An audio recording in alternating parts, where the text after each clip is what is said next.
Hey, here's a tip for changing sockets or changing spark plugs.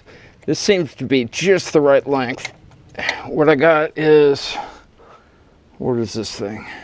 It's a 5/8 socket, and it's a spark plug socket, so it's got that rubber in there that holds onto the tip of the socket. Then I have this is probably a 2.5 inch extension.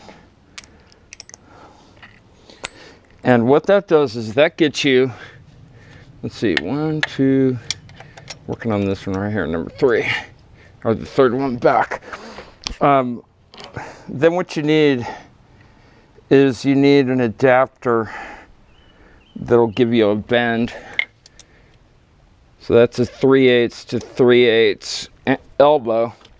And then what I do just to break them loose, I use this. Since it's such a confined area, this just gets it started. I don't use a torque wrench at all once I'm tightening it. There it starts. And I just want it to get loose enough, and at this point, blow out some air around it. Make sure that no dust was knocked loose. It's going to go into the engine. Then I'm able to hold it by hand, screw it out. Now when it comes time to put the new one in, I'm just going to take that guy out now. There's my old plug.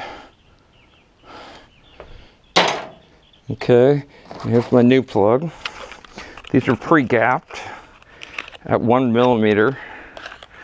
They're Bosch. They're the same Bosch that came out of the car, which was nice to see.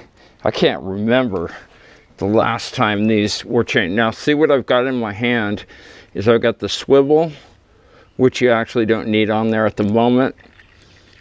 Let's see. Actually, you don't want the swivel, come to think of it, because the next thing you're going to do is you're going to hand tighten this thing.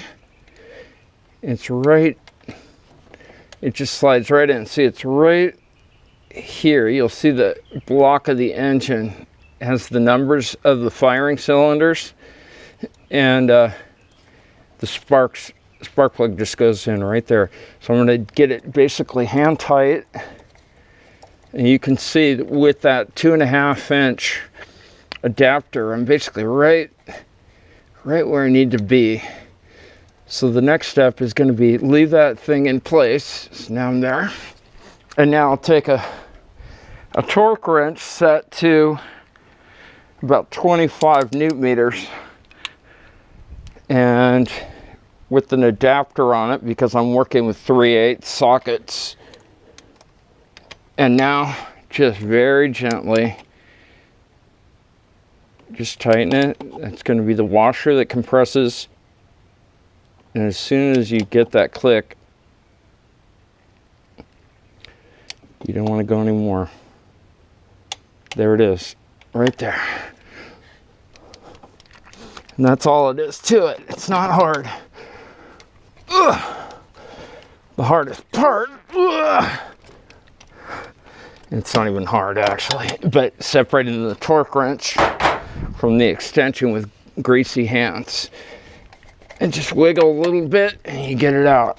So there's one, and you got 12 to do.